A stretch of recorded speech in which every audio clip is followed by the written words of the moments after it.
Sudah 3 kali, paling tidak menurut catatan yang diketahui umum, menurut catatan yang kita ketahui, paling tidak sudah 3 kali, sudah dalam 3 peristiwa politik penting, Presiden Prabowo melakukan penolakan terhadap keinginan dari Pak Jokowi.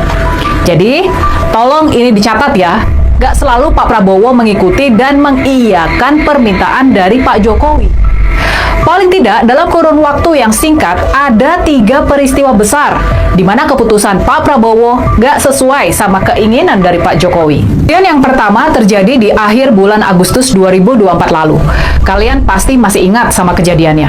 Waktu itu setelah Mahkamah Konstitusi memutuskan anak bungsu Pak Jokowi, Kaesang Pangarep nggak bisa maju di pemilihan gubernur 2024, DPR pun langsung bergerak. Badan Legislasi DPR bergerak buat menganulir putusan MK tersebut dan membuka kembali pintu supaya Kaesang tetap bisa maju di pemilihan gubernur. Waktu itu kalian pasti masih ingat, wakil dari pemerintahan Pak Jokowi hadir dan ikut setuju dengan hasil keputusan Badan Legislasi DPR buat mengubah undang-undang pilkada dan sekaligus menganulir putusan MK.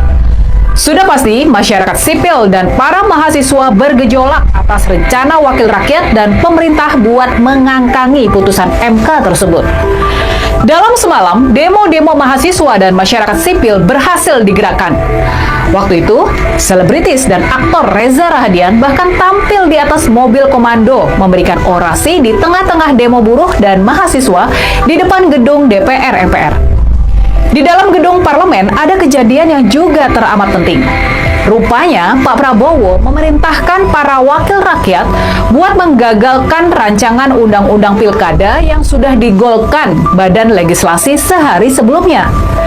Rapat paripurna buat mengesahkan rumusan Badan Legislasi tersebut akhirnya diboikot sama para anggota DPR sendiri.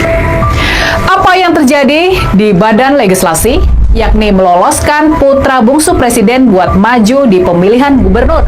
Manuver ini tentunya atas keinginan dan perintah dari Pak Jokowi.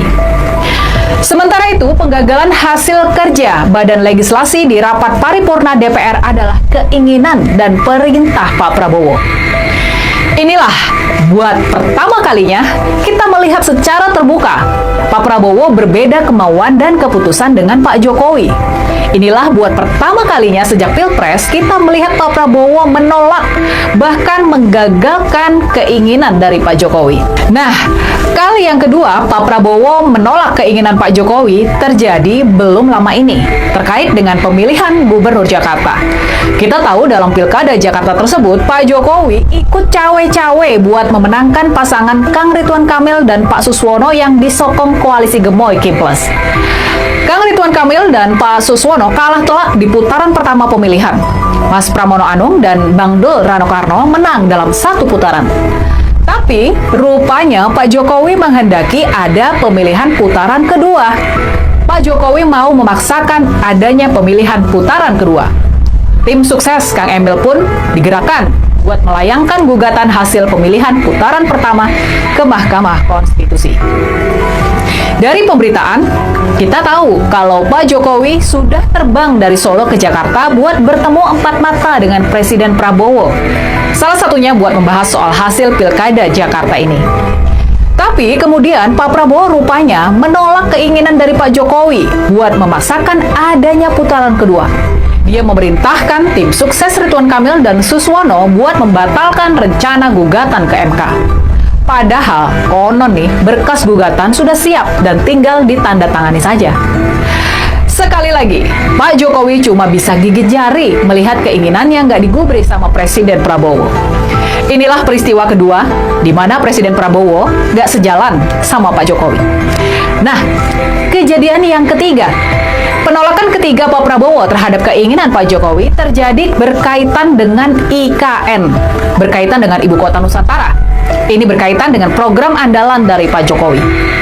Kita tahu sebelum lengser, Pak Jokowi benar-benar tancap gas buat membereskan IKN dan mengklaim kalau Ibu Kota baru tersebut sudah siap buat ditempati di tahun 2024.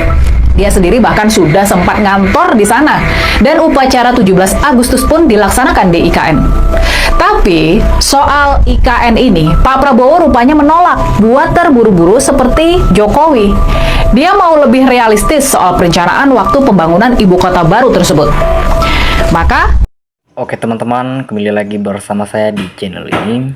Teman-teman pasti kalian sudah melihat cuplikan video di atas bahwasanya pemalsuan di negara ini selalu dilindungi oleh hukum. Ya, itu udah fakta. Nah, jadi kalau asli ya dikeluarkan oleh UGM pada tahun 1985. Nah, pasti ditunjukkan ya, nggak mungkin diumpetin.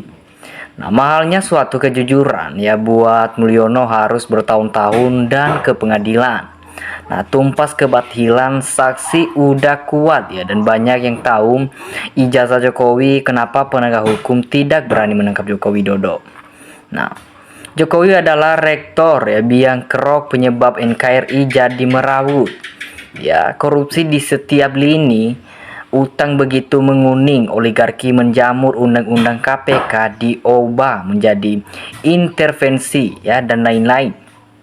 Nah, disebut RI dan kepanjangan oleh ulah termul-termul dan pengacaranya agar duit lancar ya, palsu ijazahnya lebih baik lebih cepat menyerah. Nah, daripada sudah tersudut ya, diserang bertubi-tubi terasa oleh dan embrut.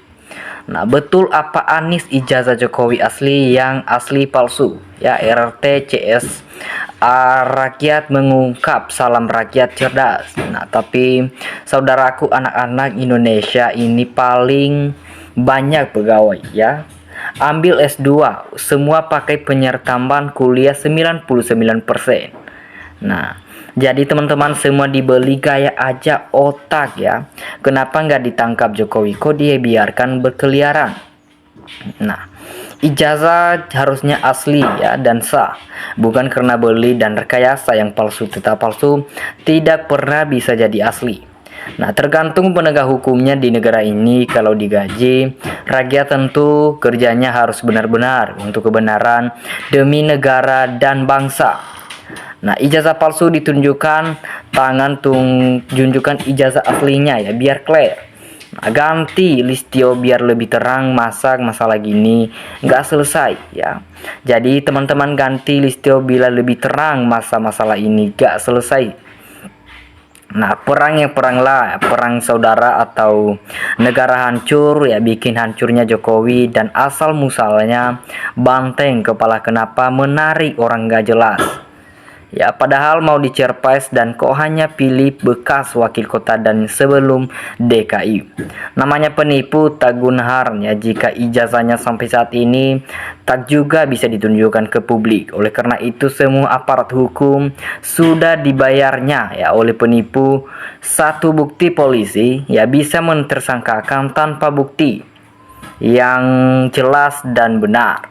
Nah, pengacara kekoyok entot ya, Jokowi selalu menghindar untuk datang ke pengadilan, maka yang bisa menyertainya P. Anies ya, ijazah palsu karena standik 2015.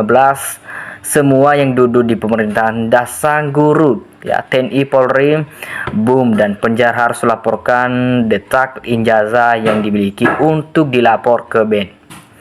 Nah, salah dikit pun data apalagi ijazah tidak cocok ya masuk jaringan. Mungkin ya Jokowi selama kerja jadi presiden bisa mensejahterakan rakyat dan tidak KKN bisa jadi masalah ijazahnya yang palsu itu.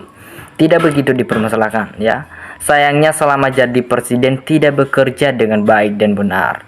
Jadi kalau asli apa payahnya nunjukin, jadi karena ijazahnya tak benar dan sah. Ia miara termula sebanyak-banyaknya. Pada dasar yang pingin menjalankan RT, ngisi-ngisi nggak kuliah ya. Pendukung Jokowi tak punya data setiap perdebatan ya, terlalu loyalis bodoh. Nah, rasanya rakyat udah sangat muak dengan berita mengenai ijazah palsu ini.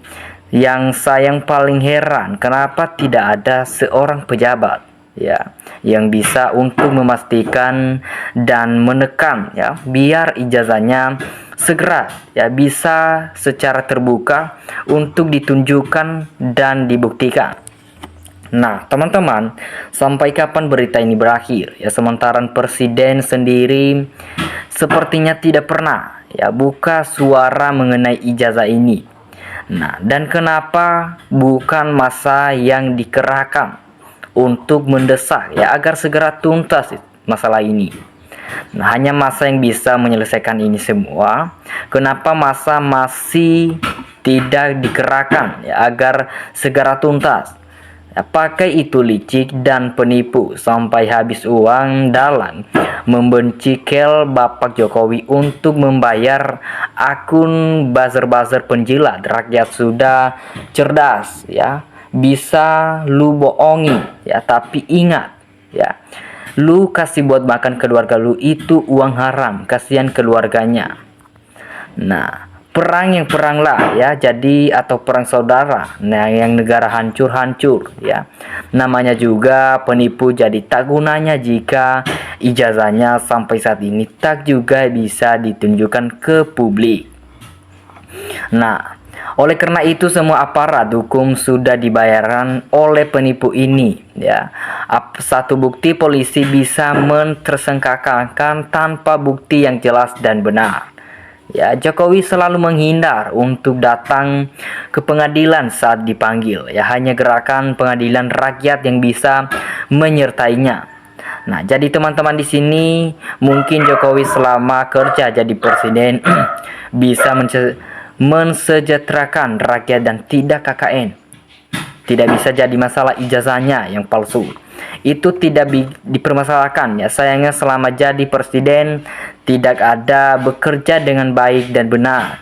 Jadi kalau asli apa payahnya nunjukin jadi ya, karena ijazahnya tak benar dan tidak sah. Ia selalu menolak saat dipanggil ke pengadilan atau selalu menghindar ya, karena ijazahnya itu sudah pasti palsu. Ya, rasanya rakyat udah sangat muak dengan berita mengenai ijazah palsu ini.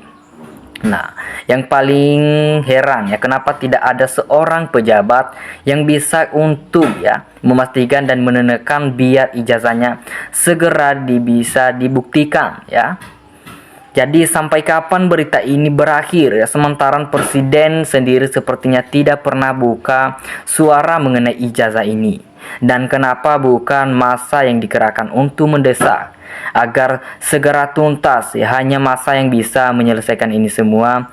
Kenapa massa ya masih tidak dikerahkan agar segera tuntas masalah ijazah Jokowi ini? Nah, teman-teman dimanapun kalian berada, kasih tanggapan kalian di dalam komentar. Terima kasih, salam NKRI harga mati.